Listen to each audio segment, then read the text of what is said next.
Antoine a sélectionné. Pour lui, Antoine a sélectionné. Ça n'a rien à monnaie. Ça va être la t-shirt, la robe, la blouse.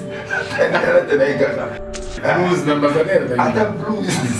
Ala tenaye. Ata olata soutien. Ala tenaye kaka. Na tout na pas question moko.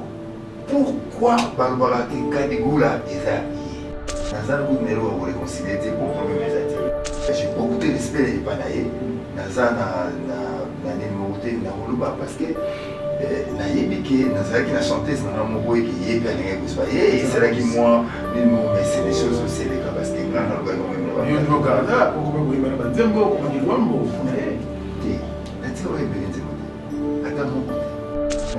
pourquoi pour le voir qui Kaligula des alliés il y a acheter n'a pas commissionnaire n'a produit ça dit pas mon tout n'a pardonné avant mon tout n'a pas même à qui m'a emmené, en tout cas mes condoléances, n'a partagé pas Sinaï, parce qu'elle restait ma fille.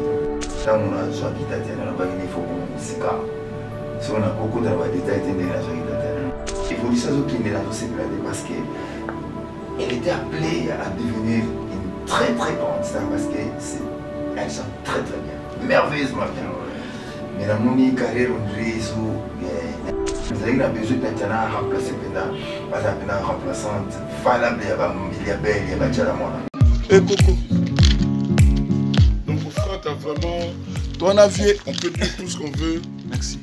Moi je trouve que c'est un Congolais à encourager et à féliciter.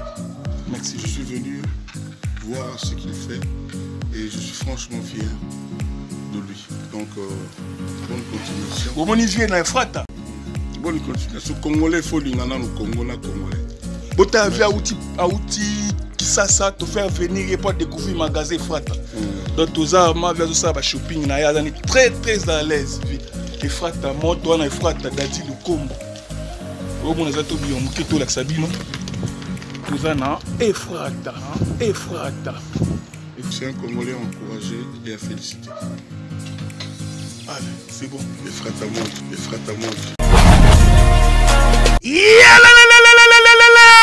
Après confinement, réouverture, Yanganda Taba, chez Djongade, Awa, Bokokuta, Biloko Nyonso Bolingaka ya Kotumba, lokola ntaba ya kitoko pe elengi, soso ya kotumba, ngulu ya kotumba, poaso ya kotumba, esengali koyebake, chez Djongade, bafongolaka kobanda mokolo ya mardi, ti dimanche, awa nde sika ambiance ezali kolala, adresse ezakaka se moko, chez Djongade, weekend, boza deja ya kosepela, chaque vendredi, bobanda kozwa Suzuki Luzubu, 4x4, yende muta kosepelisa bino na ndenge ya kosakana te, oza kulia, oza komela, oza kopina, pe chaque samedi, ekobanda kozala nde CNN, Alligator, na ba artiste mosusu, bakobanda kosepelisa bino na makinu ya defwa te na bakunga ya kosakana te, et puis chaque dimanche, sombele suka bisanga, nde bokozwa les grands chanteurs, Emile alias de Mingongo, yende muta ko palola awa, boko sentir betue ba ou différence yena. Malolo. Oui frère, Babi Djonga. Futur. Hein? Nous te recevons la 50 boîtes. La Katakin, c'est Djongaske. Soki olingo sala ba réservation obengi na ba numéro oyo pe ba ko servir yo joli kitoko chez Djongade yango nde moboko ya ambiance na kati ya Paris c'est naturel soit bana Guine bana Dar es Salaam bana Poto bana mokili mobimba site ya se moko Afrique Info avec Franck Semaï Yandankala twende X-Bass Marandura Franck Semaï. Chers amis fidèles internautes, bonjour et bienvenue sur Africa Info. Tous les plaisirs et pour nous de savoir. Nous vous souhaitons à tous bon début des semaines. Merci à vous. Vous l'avez remarqué, nous sommes toujours sur Africa Info. Pas ailleurs. Mais c'est bon, c'est un nouveau décor, c'est un nouvel habillage, c'est une nouvelle vision. Alors, continuez comme ça à nous soutenir. Grâce à vous, que nous continuons bien sûr à faire ce que nous sommes en train de faire aujourd'hui. Nous allons démarrer bien sûr ce nouveau plateau avec un grand artiste de mon pays. Il s'appelle le Karma Love, le Karma Pa. L'homme de Love Isayo, le tout prochain titre de cet artiste. Nous aurons ça très très bientôt. Il est sur ce plateau. Le Karma Pa, bonjour. Bonjour Franck. Ça va? Très bien, merci. Très content de vous recevoir aujourd'hui. Oui, avec ces décors, peut-être que content. Voilà. Alors, un mot avant de commencer. Un mot? Oui. Non, je suis en face d'un grand. Et c'est un honneur pour moi. Voilà, c'est ça le mot. Merci beaucoup, le pas de plaisir. Et donc, partagez. Love Isayo. Ah, mais, nous qui ont aimé partout. Love Isayo. Love Isayo. Ils amènent Love. Non, Love Isayo, c'est juste une chanson, un titre pour rassurer les amours. So, vous avez Bolimonayo, vous avez maman, vous avez Mengi. Et ce gars bimé comme il tombe s'arrêter. Pour ça, il sait que ok, Love Isayo. Ce qui maman, ce qui bimé, papa sera bimé, comme il est là, il a raté. Love Isayo. Donc, moto, ce qui a ça Bolimonayo. Et que Bolimo, ce moto, lingi moto na Mengi a comme un amour passé au papa qui est wapi, parce que la maman la Mengi té, maman sait que ok, Love Isayo. C'est-à-dire na kati moté manaye, yo neza na kati. Ata kutu munya zo solo na batu. Comme tout ça dit. C'est-à-dire une chanson juste pour assurer moto na olina. Et le mec comme ça Love Isayo. Mais toi même Bolingo Isayo, amour Isayo. Merci yo Franck. Love Isayo. Na linga mo Mengi. On ne pas anglais. Love non. On reproche la lingala, tout ça la phrase na lingala. Na linga qui épaisse à moi bien. C'est juste gagner dans le baka. Na liloba pe so le ballon bien pour quitter pour attirer bateau juste pour attirer les gens. Ils ont sonné bien Love Isayo. Bolimonanga Isayo. Na bona on peut le Bolimonanga Isayo comme il s'arrêter. Mais na préféré le Love Isayo. Et bateau ne se me pour comme carata no Franck Isayo. Félicitations. Merci beaucoup. De coup nous sommes le ambition de oui. Tout ça on a ambition de moi Love Isayo. Est-ce que c'est un titre tiré de l'album Predator? L'album c'est Predator.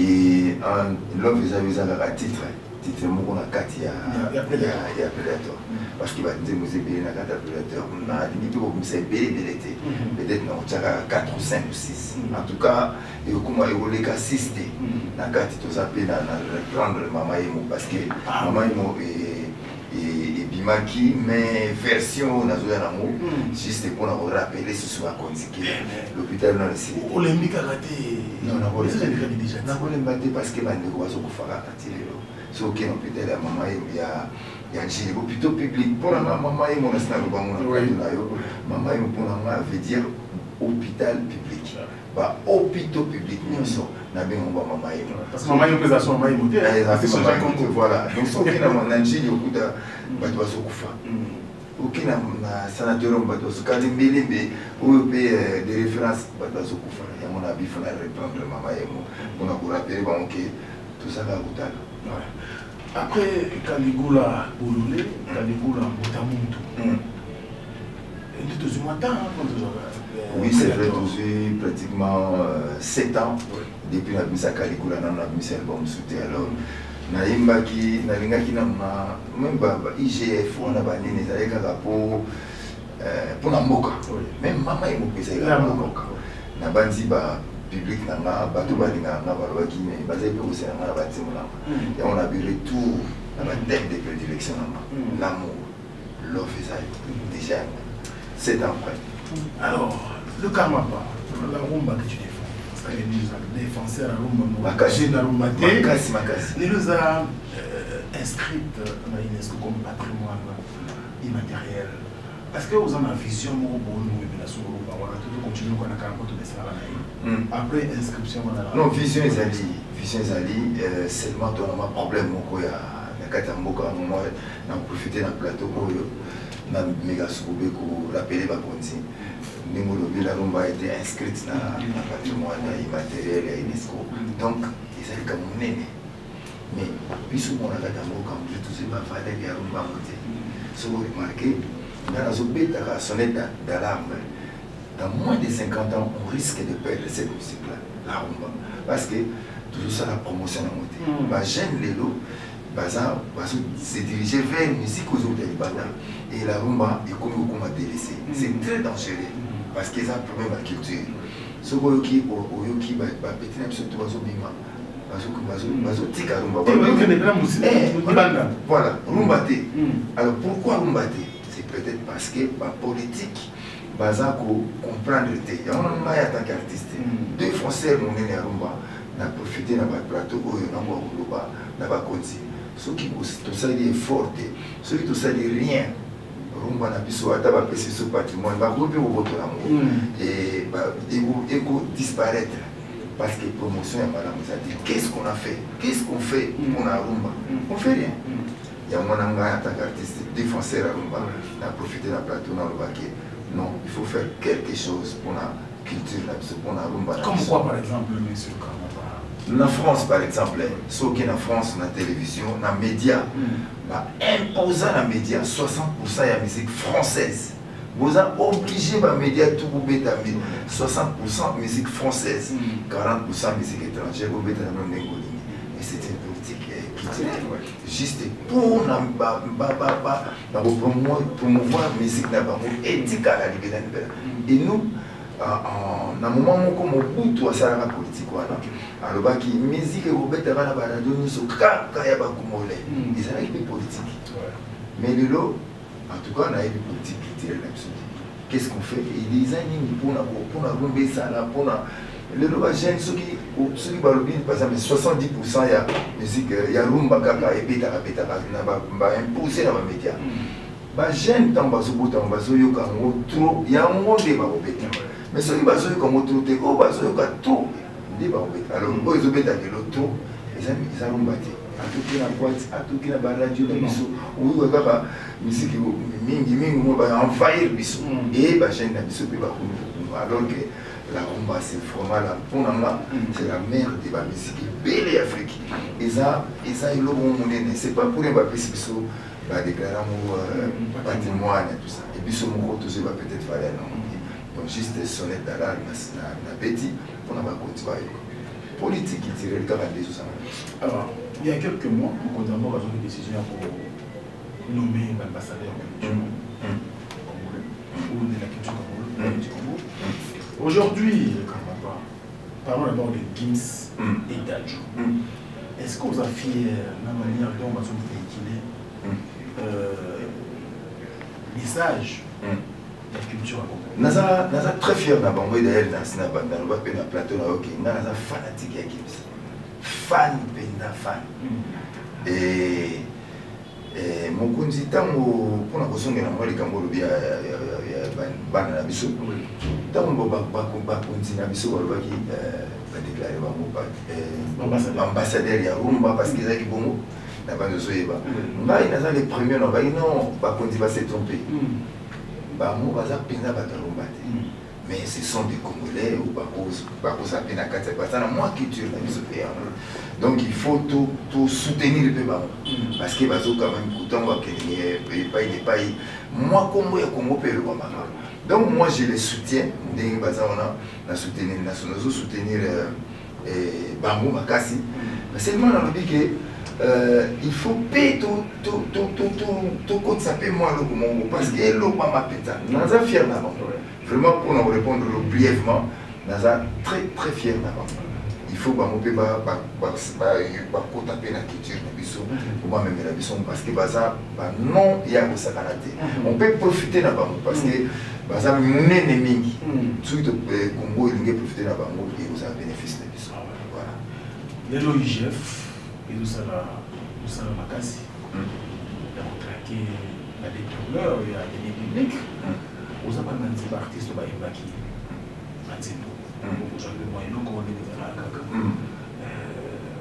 est-ce que d'abord, dans le temps, tout ça, il y a des na tout ça là, na bandi na Congo, musique eza eloko véhiculaka nini makasi ba utilisaka musique mingi banda indépendance ya Congo, marumba ezalaki même na nini bilongo yebi. Donc musique est même makasi ne loba. C'est pas pour le monde de loba de belé puis pas compétent à dire mon IGF. J'ai été le premier en fait à IGF. Donc le premier pendant du pays idéologie Kodi. Nga na usepela makasi. Vous avez proposition à Yomoko ou bien IGF le benga? Non, nga moko. Yomoko, vous avez un bon nga moko adapté le route. Na sala kenzi mona ngai na bifu na proposer parce que na pona nga na mona IGF au sala musala mo ya bien, il faut soutenir. L'idée ils a dit quand même ça va passer, ça n'est pas passer dans maman et moi, n'est pas passer dans mon l'état parce que biso crevé, on a biso ça qui na biso ka kupiaka, mais dans la politique le kuna isabilanga bilanga bon même. Donc biso tout foot de musique de côté la politique pour qu'on a tout reçoit parce que la musique dans d'autres terres. Mais la musique sur la côté la politique on a pas ce qu'on dit dans la musique. La tisse qu'on a tous raté et tous on va miette. Mais sur le côté la politique on a rien changé. Et changer, mais comment? Donc, on a comprendre que il fallait faire quelque chose. C'est moi, c'est qui dit mon chef et bien on a proposé va soutenir l'AIP et puis mis des messages et qu'il a une cassé. On va débuter tout un message. Et nous leur disons que vous avez un groupe pour Bolona, pour Bokalina. Bango bazungu bakalinisme bakalingi nguba bale yango bango moko sadi baza ba égoïste to sengi bino boza ba égoïste des famille et un village les Congo c'est un village ya biso nyoso bomengo wana ya biso bo nyoso to photo kabola balobi bino ba bozo diriger biso bon bozo nguba yango bokona po biso nyoso to profiter na moto lia mais bango azwi ya kalingi yango ale ale moko na famille na ye on a bali bango c'est très dangereux. C'est très dangereux et le bas ça. Personnellement, j'étais devant le président de la République dans la lobby. On a dit continuer à dénoncer l'antivalère. On a appelé l'antivalère. Il va dernier public. Ils ont vraiment le gouvernement. Faut tout ça là, tout bêta, c'était même bien bas. On va communiquer la mine, football, on a dit que Bolina, on va monter parce que bien on a quoi là, minimum de bien à ceux qui ont donc bien on peut ça au milieu du village. Au milieu du village. Non non, on a pas vérité. C'est bien na milité na ngambo be. Merci mingi. Bolo bela peli kamo ya ba mbongo ya leta ngiza okende au moins on monte ça qui n'est pas vide. Mais sans côté quand on a terrain on a politique. Même pas 2 ans. Même pas 2 ans. On a monté les bâtis. Bah mais tout cas bah on qui va voir Espagne des bisous tout à la bisous à alors là on a risqué la tigandule. Franchement dans un monde en beaucoup de politique. Dans un monde en est passé le bolo dans un monde comme on a comme on a ta. Mais vous dites que on va faire c'est ce qu'on se fait na ningi pela côté politique te pour ningi nazo lobela on a on dirait que kuna pena ke boyiba na ina ibate. Là on s'en rame ici na lobela kapa. Alors, c'est vrai, je ne peux pas appuyer vos premiers artistes de l'émission, ou c'est impulsion pour nous demander quoi nous sommes là. Mais il y a comme nous sommes dans le match à la moine. Na oya. IGF au match à la moine. Dis-moi IGF. Ah c'est IGF là. IGF pas ça dit ça dit IGF. Dis-moi IGF. Ah. Mais ça madame Mingi, ceux qui m'ont match à la moine à saluer IGF. Message 4 ils allaient que bon le temps va y battre. Ceux qui message ça là yango. Non, c'est pas la même. Parce que les autres pour nous, pendant que nous sommes celles dans mon bien, continuons à se faire ma casse. Dans mon niveau, tous à libérer pour bailler comme on peut mal. Est-ce que les lots de la musique congolaise unité Zaka? Pourquoi je pose cette question? Parce que mon collègue qui est incarcéré et puis libéré par la suite, à part le haut quand même de richesse du monde, c'est l'habitude. Et puis, de manière générale, sangalité tout le monde a un domaine sous le moment où il y a pas de problème en tout cas tout le monde dit moi pression écoutez un même artiste en l'occurrence c'est qui Tanguy Ferré oui Ferré a été incarcéré mais na poto ils ont beaucoup battu beaucoup a été venu boyer même si vous passez dans la Kenya même supervisé puis ça n'était pas qu'il était tout ça na kuna mais la bande de solidarité Zaraki tout ça qui tout l'accès qui est tout ça qui n'a personnellement n'a combat qui message que je suis de cœur avec Yé, parce que pour nous il y a la famille, on dirait, on comprend bien. Donc, ils étaient le mot écouté, tu amènes la famille, mais il fallait tout là que ça y est, que tout ligné. Pour que soit tout ça, on a eu tout le monde contre et le roi. Ce que vous avez dit, comme moi, il y a musique, et tout, mais il y a musique, vous avez dit, comme il y a famille, il fallait tout là que ça fasse solidarité. Dans mon équipe, c'est quand même monté, les bazaki ensemble. Donc, je pense que ça s'allie à Zalaki et Mouti. Voilà. Comment est-ce que vous avez une réunification? Oui, on a cette idéologie. Bazaki, réconciliation. Dans un content. On a bandi, qui va salir réconciliation. Qui suis-je pour la réconciliation? On va le bien dans mon nom. Habito se réconcilier. On a bandi, il y a un baki na bakoli. Bako mikolo, le wana miki apamba pamba na bandi bako bwa kamo. Et concurrence ya solo vous allons na musique. Ya ko swana na bandi peut-être pas botika mo parce que ba lobi ba mo ba salir réconciliation. Na monaki ba petit concert na bango et c'était bien. Moi personnellement na petit leur mo si ils ont quand même fait le mot événement mo ko ya nena kata mboka et na kwa prier. Je suis là pour avoir pris. On va continuer à alors, que dire aussi dans la réconciliation avec le conflit? Oui, mon père n'a pas dit que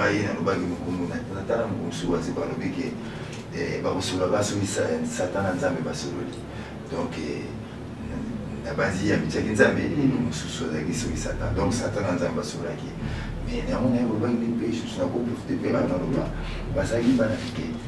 faut tout ça attention dans le bateau. On a mis ça dans la sororité. Donc, ils ont battu la sororité. Et peut-être pas naviguer, colis, occuper, changer. Et donc, il peut y avoir quoi dans le bien, sagesse qui m'a aidé, les dîners et colis, et pas y a des comme sous-soupé et colis. Donc, on a dit réconciliation dans mon pays et ça fait. Donc, il faut qu'on se là. On a dit qu'on va beaucoup se réconcilier. Et à l'objet qu'on va se retrouver qui est le plateau. Alors que en tout cas, découvrir le logo de cela qui est un conflit en froid, mais pas dans la ligne de moi. Les élèves les musiciens, par exemple. Est-ce qu'aujourd'hui, pour causer la paix, la réconciliation, il n'y a pas un conflit aujourd'hui de causer la réconciliation? Non, pour causer la réconciliation, c'est pour le problème certain. Tout ça, un problème de réconciliation. Il y a réconciliation si le problème est ça. Mais je n'ai jamais eu de problème avec mon aîné. En tout cas, à ma connaissance, dans un problème n'a été. Dans un bout de mélo à réconcilier, c'est pour le problème est ça. C'est mon aîné. Si aujourd'hui, c'est parce qu'on l'a écouté aussi. Tout le monde y était. On l'a écouté aussi. Et lui aussi, tout le monde peut avoir sur sa musique. Donc, j'ai beaucoup de respect et panaïe. Naza na numéroté na holuba parce que na yebike naza qui na chanteuse na moboye qui yebi alinga kusba et c'est là qui moi numéro mais c'est des choses aussi les cas parce que ngana loba même là yo ndo kaza ko ko ko imana banzembo ko ni lwambo te na tiro yebeke nzembo te ata mon côté peut-être aussi allusion à Caligula mais lui c'est pas Caligula. Caligula c'est Azamutu a existé qui l'empereur romain il y a 1er siècle. Tout le monde connaît la question. Pourquoi Barbara Caligula est là? Ceux qui ont ceux qui n'ont pas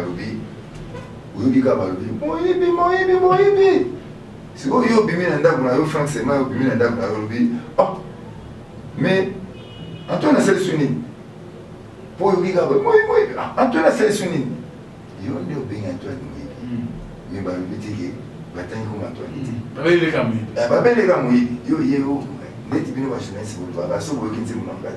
pourquoi vous avez une question pour avoir une question. Je ne sais pas question. Pourquoi pour le voir Caligula et Zali, il y a un épisode.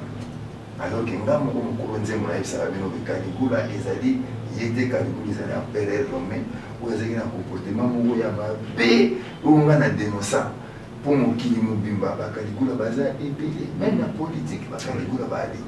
Dans le monde de la musique, Caligula Bali. Dans le monde de tout, Caligula Bali. C'est-à-dire les gens qui se comportent très mabé. Est-ce que le message est le cas?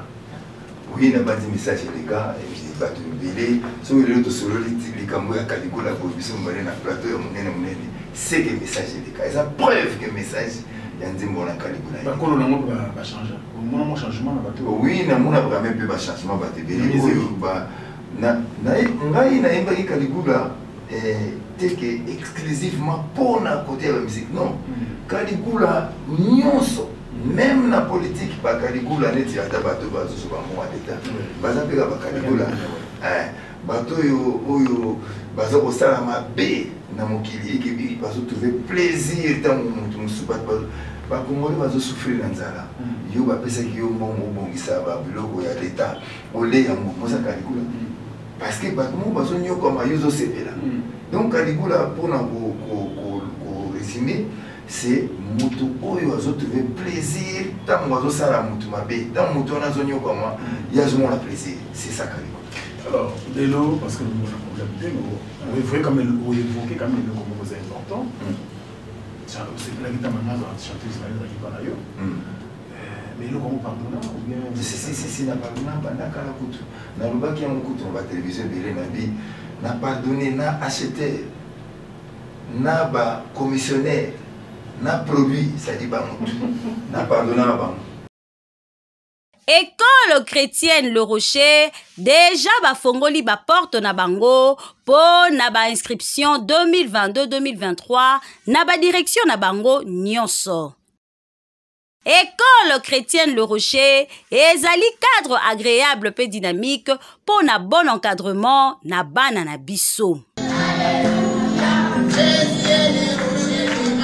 Eza na section lokola, crèche pour na bana ya moins de 2 ans, maternelle de 3 à 5 ans, éducation de base de 6 à 13 ans, na filière francophone pe anglophone. Awa, basalelaka programme national enrichi pe amélioration na matériel didactique oyo esengeli. Eza parmi ba meilleure école na Afrique mobimba. Direction générale Ezwami na commune ya Limete, 10e rue industrielle 22C. Nous sommes là en partenariat avec le ministère français de l'éducation qui a apprécié la qualité de notre enseignement et qui veut maintenant nous intégrer dans les écoles consulaires de la France. Notez bien. Inscription Ezaya Ofele. Au niveau des inscriptions de la nouvelle année scolaire 2022-2023, la différence est que nos inscriptions sont totalement gratuites. Elles sont gratuites, pourquoi? Parce que nous tenons à ce que tous les parents et tous les enfants accèdent normalement à la bonne éducation. Parce qu'il y a eu des bateaux, qui ont produit, c'est-à-dire les commissionnaires, ils peuvent acheter ou s'intéresser à produit. Ils sont mis à toi,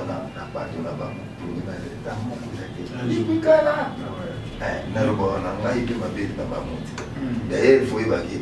Dans mon ambassadeur, il y a Rumba. J'étais le premier à plaider la vie. Non. Il y a des grands qui font la rumba et qui méritent encore. Mais vous pouvez pas monter. Tu n'as pas la peine d'émission, on peut pas beaucoup ça même grand frère et puis vous pouvez ça. Et nous on a qui ambassadeur on a pourquoi pas ça en gros mieux sur la côté. Parce que ils arrivent à avoir mis balé voilà. Comment on est qui a pris pour la mission. Maquiller le bouchon. Maquiller le bouchon. Donc vous avez pour la maquiller. Maquiller ça c'est vrai. Parce que si vous arrivez à payer ça, nous allons payer ça par mon son banane. Vous pouvez même balayer après vous ça la sous-souana pour la réclamation yaki. Et puis on a bêti ma beaucoup même na bataille l'état parce que bayoka. Donc tu vois que maman yemo qui va bon ça va yoka qui m'a payé par mané bon ça. Donc tu reviens ambassadeur te vous pouvez ça payer parce que bayo qui paye pas payer. Donc bravo bayoka ka. Ngana bobiki ceux qui sont artistes de la surtout on a les campagnes pour les prochaines politiques tout finir à monter mais tout le bien pour bayoka. La preuve, il y a mon de sur maman et réhabilité parce qu'on a chanté. Et parce qu'on nous soupère au Salama, parce qu'on n'avait pas. Ça, c'est vrai. Est-ce que vous avez un ambassadeur à Sikoli, c'est un type de la Sabine, un musicien, ambassadeur à Sarah Pinzarumba? Très fier. Kofi Olomide. Les lots depuis à combien ambassadeurs? Et là, on dit que c'est déjà où il s'assalit. Na titre déjà ça va être comme moi. Et on a combien ambassadeur?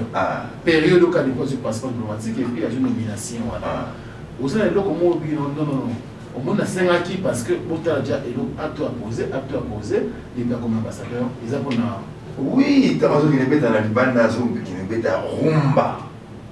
Donc, à Oussara Moussara Naïa qui est ambassadeur, il y a Rumba. Tant que les Libana bêtent à Rumba, tant aïe ou bêtent à pas me place mon goût. Parce que c'est la musique congolaise, la Rumba. C'est ça vraiment le ambassadeur. Défendre et le Konayo, Mokanayo. C'est que l'ambassadeur, côté mon bateau, c'est là, au bêtiment musique, moi, ils arrêtent Davido, ils n'a rien à voir avec les Congolais. Là, ils se défendent, et le Congolais qui est ambassadeur. Je pense que partout, à ceux qui sont bêtes musique, qui est Congo, donc à se défendre, qui est ambassadeur. Pour les Bagarons. Je pense qu'il y a tout ça. Très bien. Vous connaissez mon IGF? Oui, Nayoki Amo, une très belle chanson. Et moi, je dis toujours, parce que maintenant, c'est plein de mon avis. Je suis pratiquement seul pour l'Obama Kambo et au Sénégal l'Obama. À part mais dans le monde de l'Observation, il n'y avait personne qui franco, mais personne ne croisait au Makambo et Sénégal l'Obama. Et quand un grand comme il est à côté, il faut tout séparer. Moi, je suis très content. Personnellement, la CPI m'a cassé. Faut tourner au salut des hommes. Bon, moi, il y a une photo dans la salle. Et on est comme c'est votre ambassadeur quand même. Oui, mais maman va bien avoir la tête. Donc, nous les gars, nous sommes là. Il y a pas de qui peut me faire ça, il y a money, soit on va la t-shirt, la robe, la blouse. Blues d'ambassadeur. Attends, blouse. À la tenue. Attends, on soutien. À la tenue, kaka. Menga. C'est la langue très important, merci beaucoup de passer Fabrice Guitanvou. Fabrice Guitanvou, notre responsable, merci à toi. Merci à Claré Guitanvou depuis le Canada. Nous pensons aussi à celui qu'on appelle bien sûr. En tout cas, vous avez bien l'Afrique du Sud. Voilà. Merci à vous, Tuxan de Holo. Merci à vous pour le soutien. Alors, parce que c'est un guide à la cause, alors. Chanter sur la série sur vraiment qualité artistique vous avez l'évolution non évolution na ye na tchemba na côté na zo sepela na côté parce que tant on a soit kitatiana na ba il faut comme musika si on a beaucoup de détails tendé na soit kitatiana mais na ça va content ndenge les lots parle kitatiana c'est-à-dire qu'il y a plus ça quand même moi na ngai mais ndenge évolution zo qui na zo sepela parce que elle était appelée à devenir une très très grande star parce qu'elle chante très très bien, merveilleusement bien. Mais dans mon carrière, on dirait que n'a évité le projet, mais en tout cas, jusqu'à là, pour l'anga, jugement n'a réalisé que dans mon quoi moi,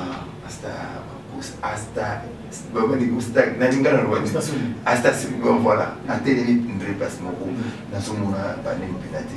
Dans mon avis, il y a eu un mais ngai nazali kuna vision na ti nazali na besoin tatiana remplacer pendant remplaçante valable ya ba milliardaire ya ba tchala mona c'est pourquoi tout bien na monde wana rumba oui c'est vrai que tout ko taper na ba couleur mais monde ko ngai nazali ko mona na ezaki monde ya rumba parce que on a besoin de ba remplaçante ya ba David ba milliardaire na banani elle était vraiment appelée à jouer rôle wana on a pas mais bon bateau pays basanaye encadré ceux qui on a besoin de chanteuses comme Tatiana dans le monde et ça va effort parce que c'est une grande chanteuse pour avec certains très bons mots. Voilà.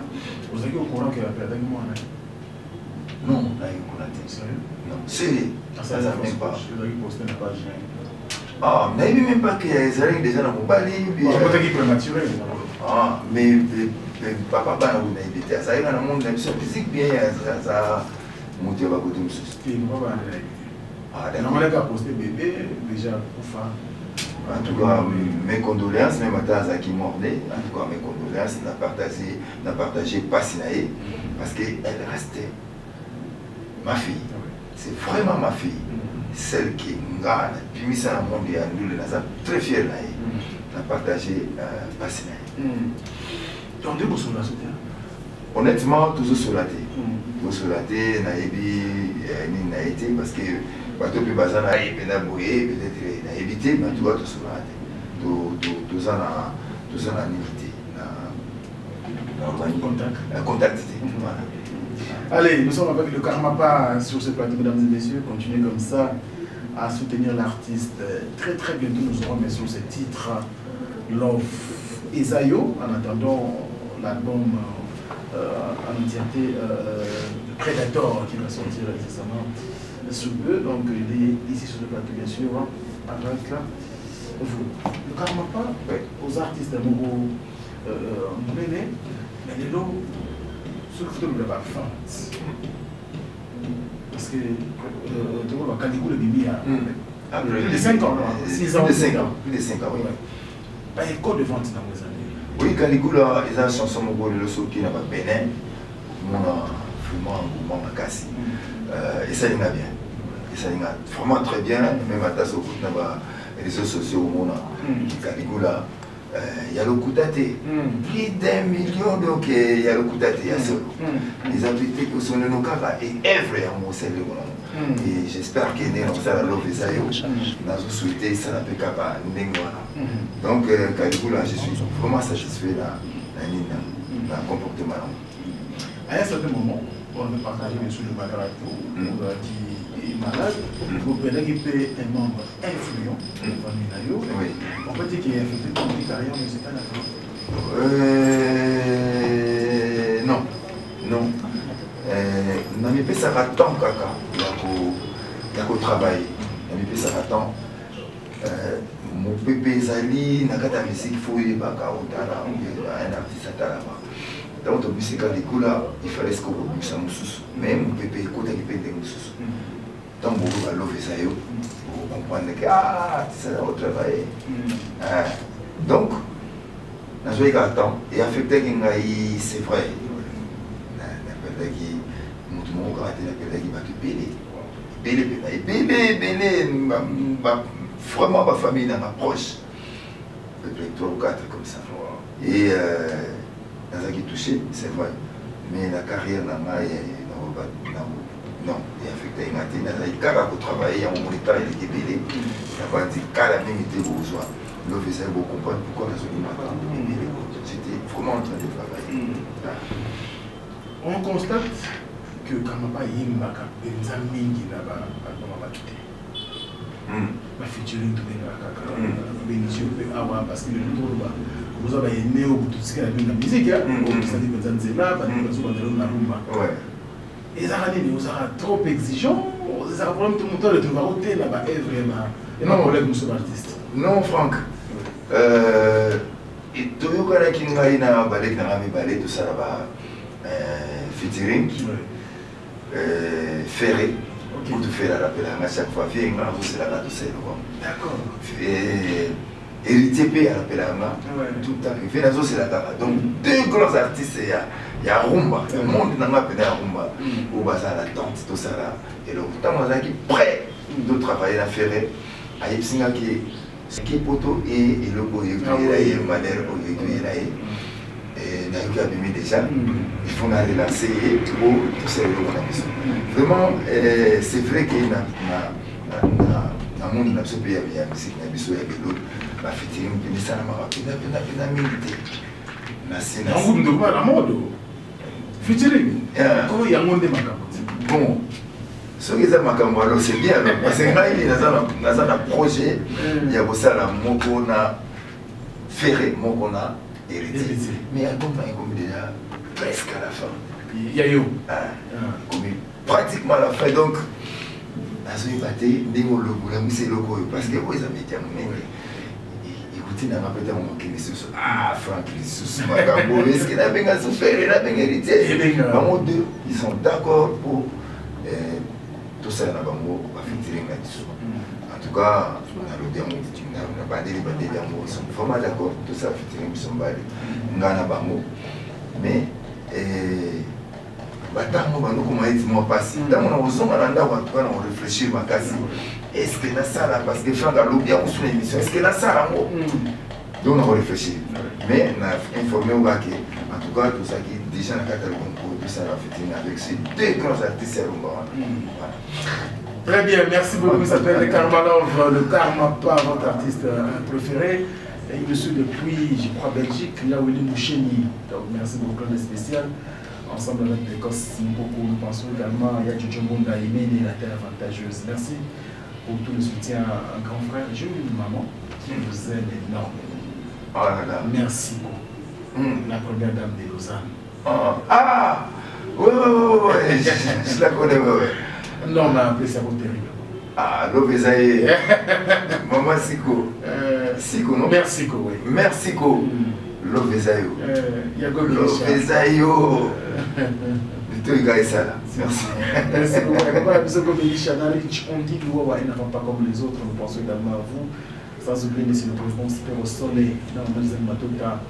Et puis Alain Dinamolo, on se pose agréable pour continuer à pocher dans le Samba Kondi. Merci à vous.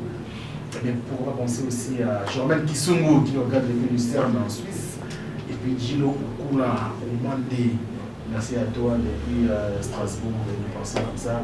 À Jessica Jolie Ambar qui nous regarde depuis Lille. Et puis papa, le boss Jormel Okula. Merci pour tous les soutiens. Diesel là, je ne peux jamais oublier, cher frère, et puis Mouta Lombi. Mouta Lombi, ça a beaucoup de plaisir. Donc, on vient vers la fin le Karma Love. Les lots rumba lobby zali menacés. C'est style nous sommes musique oreiller. Ceux qui l'état côté du Cabo, bino ba artiste. Il faut ça dire les poteaux mais on sauver quand même patrimoine immatériel. Na bandi ezali kamba il y a l'état. Donc l'État. Ils appellent comme l'État parce que ils ont comme culture. D'accord. La rumba c'est la musique congolaise. Donc, il n'est pas du tout le rumba, on voit les Congo. Donc, ils ont des Congo, la culture, ils ont des Congo, l'État.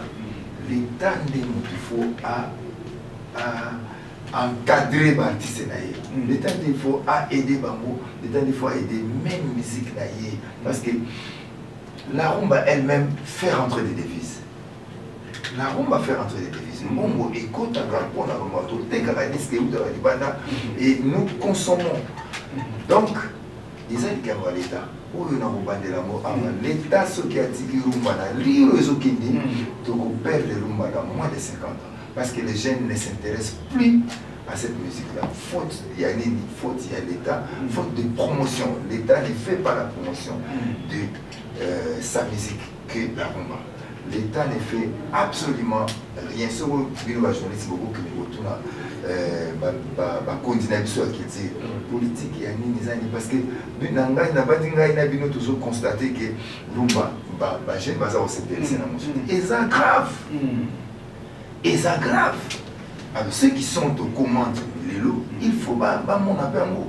Que ce sont des gens très intelligents au dans la culture. Tout ça, Bangui.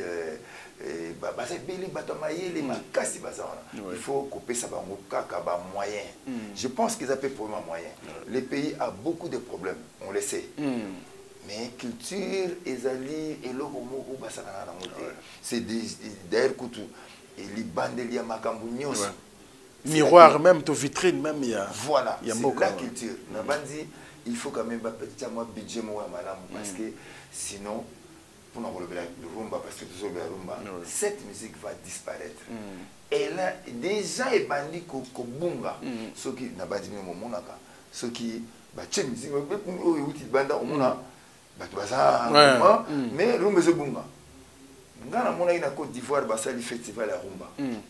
Et mais rumba c'est bangote, baso mona valeur ya rumba.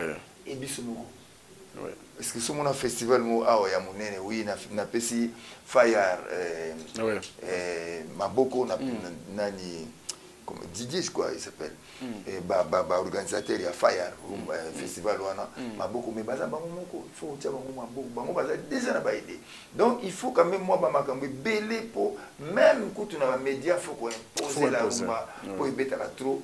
Batuba batikala nango parce que musique na biso photo ekufate et vous allez passer mingisoki ekufi bongo donc ngai nazana mingi pena ko baté Frank nazaka artiste c'est bazane loko ko baté tout ça ka bato ko belela au question na wezala ki baptiste faut basala ni to beta ka musique yango to teleme la rumba mais soki ba sali politique monté pour soutenir rumba et ko disparaître nous sommes là pour nous acteurs il y a mais bateau faut pas imposer un mot continuer.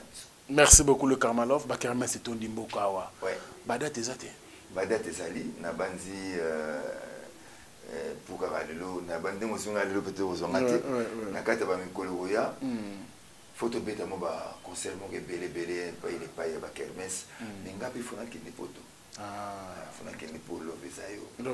il faut bien déjà tout ça. L'Ovesayo, non, l'Ovesayo, si on insistait, c'est vraiment une très belle chanson. On a dit, ils ont un thème dans ma prédilection. On a côté qui peine à Mama Yemo, IGF, Roselanga, on a un thème dans ma Bolingo. Donc, l'Ovesayo, pour révolutionner sur la rumba. On a bêté, on a style mogo. Et ça, la rumba congolaise. Mais on a qui rumba. C'est-à-dire la rumba joue avec un esprit quinois.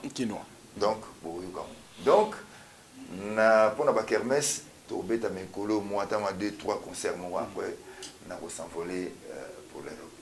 Comment pas ma grande salle peut te retrouver, peut te mocher. Oui, c'est vrai que ma grande salle, la grande salle, tu es confiné. Espoir réel. Ok, tu vois ça, ah bon? Oui, c'est un Congolais qui a la peine à Manina Koloba, Nana Lobaga, Boketu, Yoko, Sara, opposition, mais Kofingate.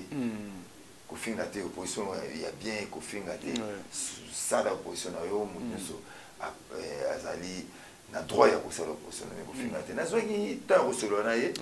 Asinga kama bayo za mwana tata mwasi na biso to landaki ne oyembi IGF ne oyembi mama ye moto lingi batise ba denosaka mais ko beta na nute awa sala munene parce que so obeti et ko simbate ko maluka to fongoleje donc il faut kaka o soko ningo beta kana basalo ya mikeo na lingi na beta Olympia Olympia prochaine na bisana no l'Ovesayo, oui. Ça c'est sûr déjà, c'est une chanson qui a réussi, ça c'est sûr. Après tout le temps, on a mon PPO, producteur à Miné de Bali. D'ailleurs, on a un grand producteur à Hollande, Robert Azoko. Tout le temps, on a des photos, Sarah, Bassalo, on a Miné.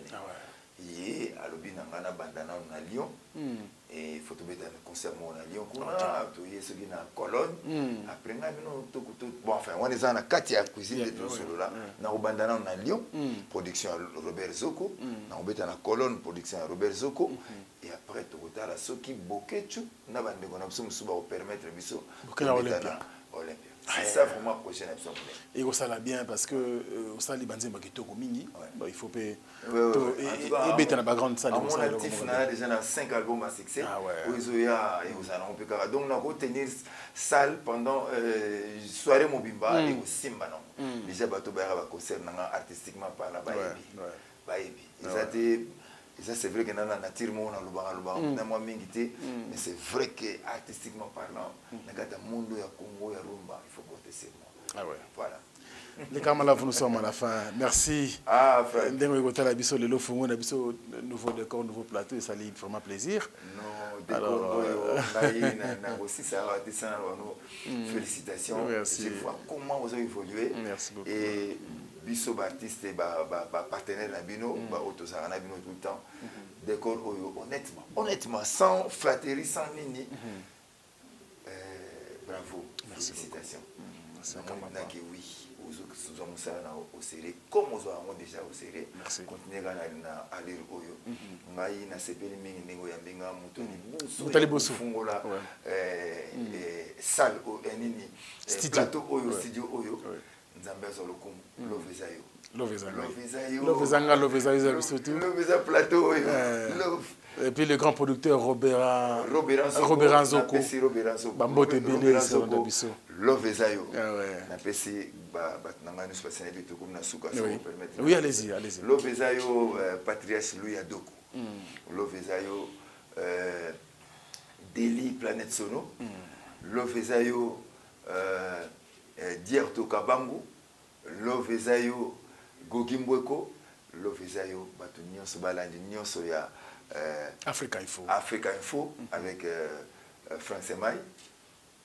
Nazana minga oloba eti ba chéri nyonso ba sengenga ba se retrouver parce que na tsaki moi extrait na kati ya page nanga na loba ipeke na osara mo ba dédicace surprise na ba ami nanga bango tout ba lingi ba sala na kati ya nini et si bango nzimbo zaka ya 4 minutes ceux qui vont se retrouver ba se pelame ba nzimbo boya na opé mso tous beaux silicatés Love Zabino. Merci beaucoup le karma. Tout ça toujours dans le cadre de Kirumba parce qu'il y a un des eaux identifiés biso. On a dit que Nabiso Kotika n'a jamais Kobunga. Nous croisons les doigts à ce que oui. Love Zayo n'a s'inspiré qui n'a pas mon histoire ok. C'est-à-dire que les appels ça et ils ont moqué. Au moins nous se sous qui wapi tout ça. Love Zayo. Maman Francine Kabouya FK. Maman Francine Kabouya, clin d'œil spécial à vous. Merci beaucoup le karma Love Zayo. Et ça les biso plaisir. Merci Nano Telabiso. Ndakunayo à tout. Non, vraiment c'est belle makasi. Nzambe azala na yo. Amen. Makamu tout ezala bien. Sur ces plateaux sont passés beaucoup de bateaux minene baleki awa. Abantu ngana yeko fungolongo awa. Watu pe bagoya nous sommes kaka minene ndenge zalaka. Et c'est ngoza ya biso ni bon c'est biso et sikana biso. Tant de ça l'émission na biso et ça rappelle un décor bien. On voit qu'il y a des séries. Merci beaucoup. Merci beaucoup. Merci les karma allez, bonne chance pour le reste. Love Zayo très bientôt. Merci également à vous chers amis et fidèles internautes. Vous avez tellement ébélé au Landabiso. Voilà, c'était donc votre artiste Karmapa. Nous remercions également l'équipe technique et rédactionnelle. Château Nkolo, l'artiste, notre cordon était là. Et puis, Merveille, Mampouille, les soldats. Cédric Meben, merci pour tout. En tout cas, tous les amis qui ont milité, qui ont travaillé pour que les lotos, comme on a résultat autour de Naolelo. Merci à vous tous. Nous sommes vraiment de cœur. Et je pense que les meilleurs restent à venir. Merci à vous et à très bientôt. Au revoir. Le sénateur Paulo Kidilu, Gisèle de Molokai, Mika Montero, Léopard de la Sapa, RDC. France, champion du monde. C'était l'équipe de France hier à Topanzara tout. Yo, Marcelisio, Yaka. Cavali, Patrick Mamou. Pe toza pe na régime Lumba, mais yaza na mwa côté, alsa na mwa masolo ba hi. Pose la mina style oyo bino bolingaka. Ya Molokai 100%. Lokole Lexa.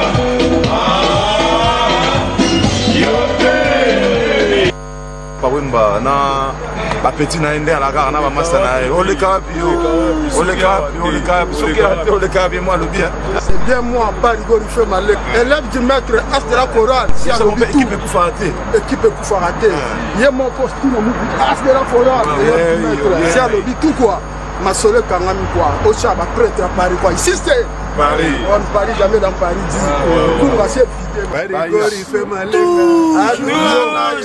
yo Yaka, Yaka, Lakisa, yo, Yaka, Lakisa.